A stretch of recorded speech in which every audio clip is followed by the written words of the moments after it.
I'm gonna shout and praise.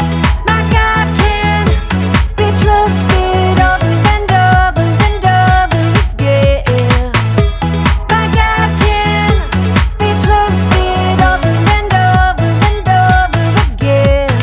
Over and over and over again.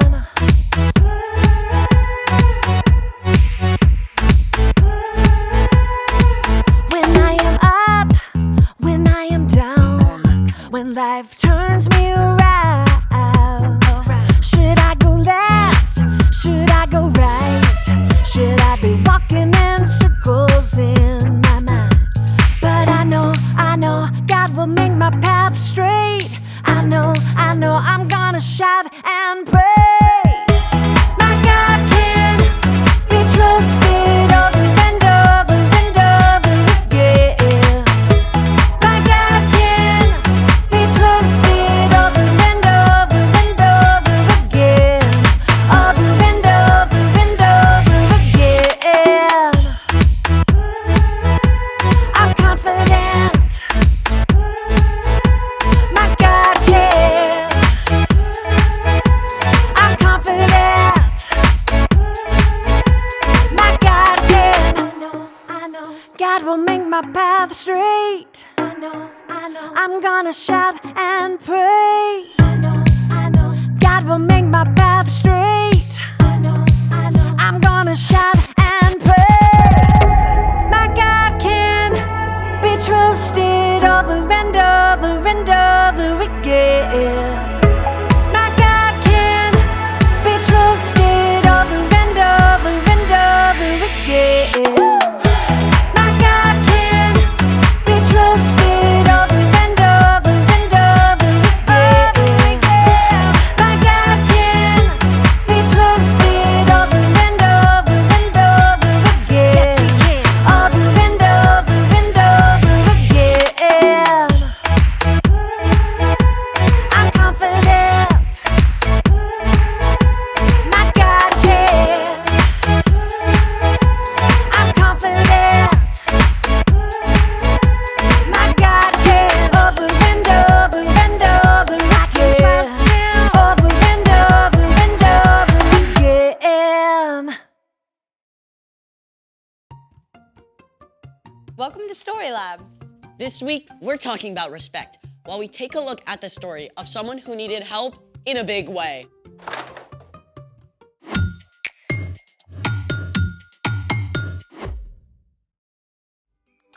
Hey, I'm Skylar. And I'm Sebastian, We're talking about respect. which is showing others that they are important by what you say and do.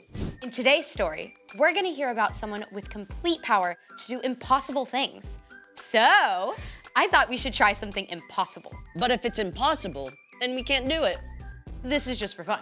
And if we can do it, then it's not impossible. Okay, seemingly impossible. Great, let's try it. Actually, I made a whole list of impossible things. What's the first one? Number 1, it is impossible to lick your own elbow. What? I could totally do that. Baby? Ugh. I concede. Number 2, it is impossible to sneeze with your eyes open. I too did it. No, you have to sneeze for real. Here, try this.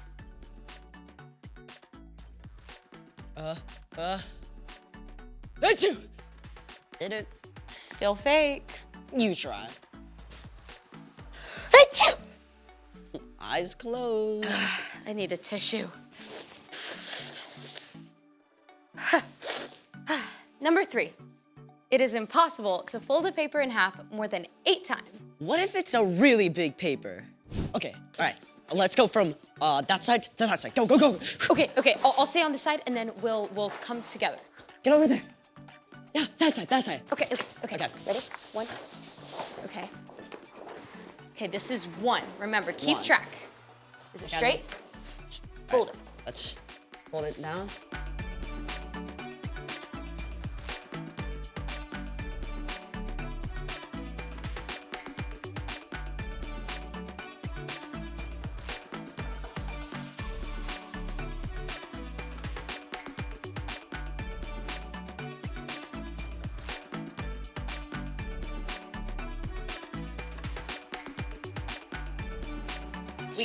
We got 5. Okay. I think we can get 8. I think so. 5? Yeah. Okay. Maybe. 6. Okay. Karate chop it. Oh. Yeah. Hey, 7. 7. Okay, sit. Okay, you got it. Okay. Okay. 7. I really thought we were gonna get 8. Yeah. Number 4. Wait, I got one. Number 4. It's impossible to eat just one potato chip.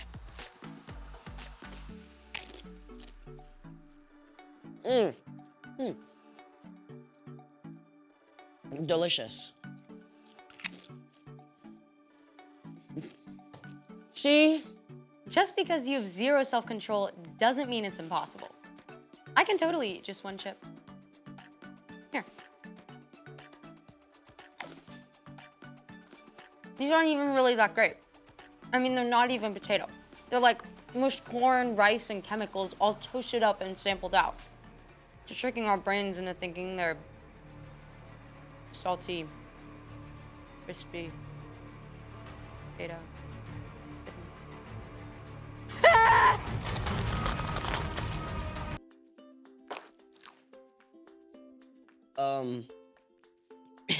Is that all? I got one more. What is it?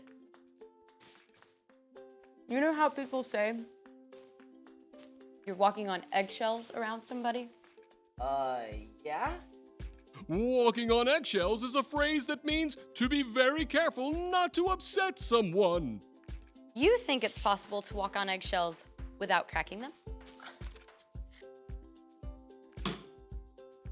Look how thin that is.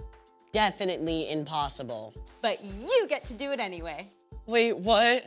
You get to walk on eggs. Let's try it. I don't know about this. Okay, stand here in front of the egg cartons. Now, what now? Just step up on them. Just walk? Well, carefully. Here goes an omelet. Got it. The curved arch of the eggshell distributes pressure evenly all over the egg rather than concentrating it on one point. That's why engineers even use arches in designing buildings and bridges. How do you feel? Sorta invincible. Just like this egg. That's exceptional. It's time for... The story before the story. Today, we're in Matthew, the first book in the New Testament. But before Matthew, in the very beginning, out of a deep, deep love, God made an amazing world. But when people turned away from God, the world was broken. God made a plan to draw people back into relationship. So at the right time, God sent a tiny baby to be born in the small town of Bethlehem, God's very own son, Jesus. When Jesus grew up, he began to travel from town to town, teaching and healing.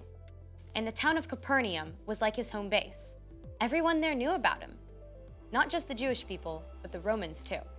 Which is where our story starts. We're ready.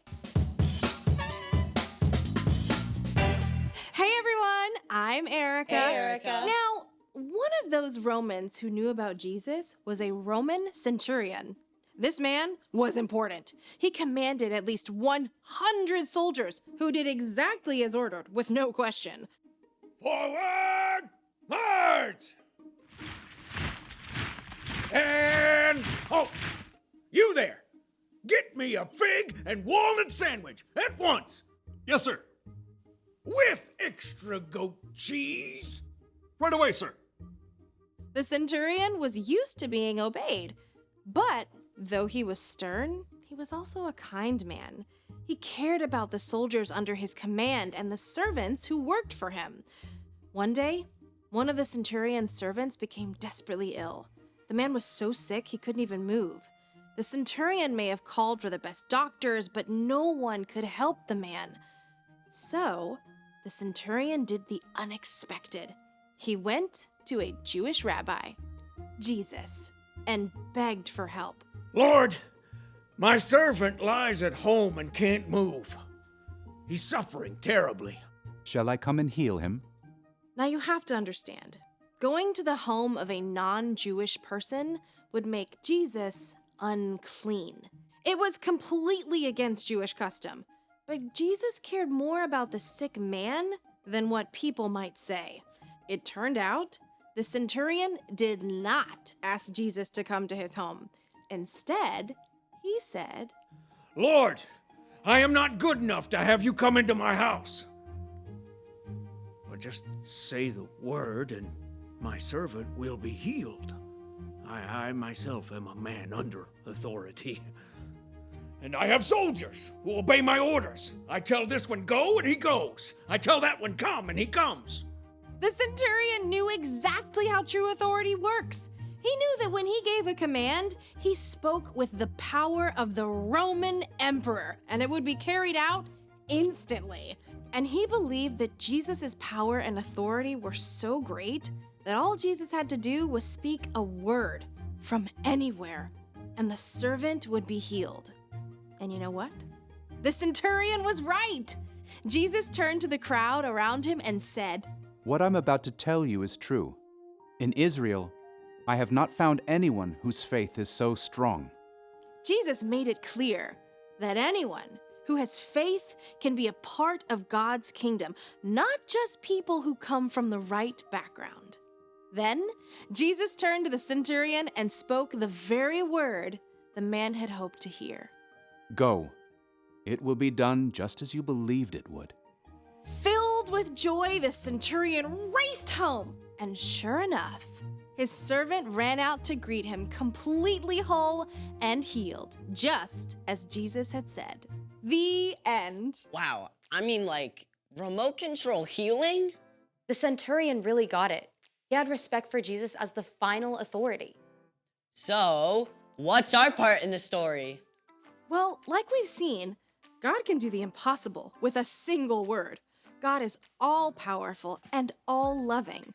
That means God deserves our ultimate respect. God is most important. Our lives are full of all kinds of things, good things, but our time and attention should go to God first. You can talk to God throughout the day. In the morning when you get up, Or when you're waiting for the bus or in the car, Or when you're at the lunch table or at dinner with your family. right before you're about to go to bed. No matter what you face, whether it's a friend who's sick or a tough math test, God is the one who can give you the strength and patience and peace you need to get through your day. when you make a habit of putting God first, you can do anything. I think you got it. I'll see y'all next time. Bye, Erica. So here's the thing. Remember, God is most important. Okay, I want to do the egg thing. Hey, don't you need to take off your shoes?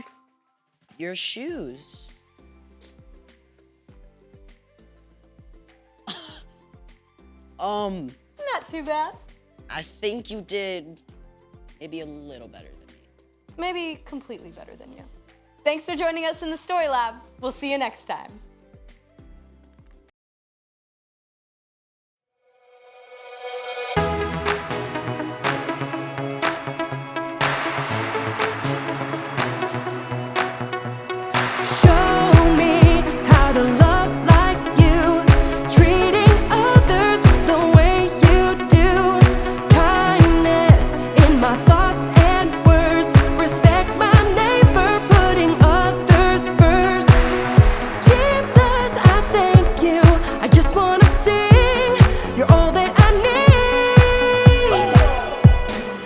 You say that I mean so much to you.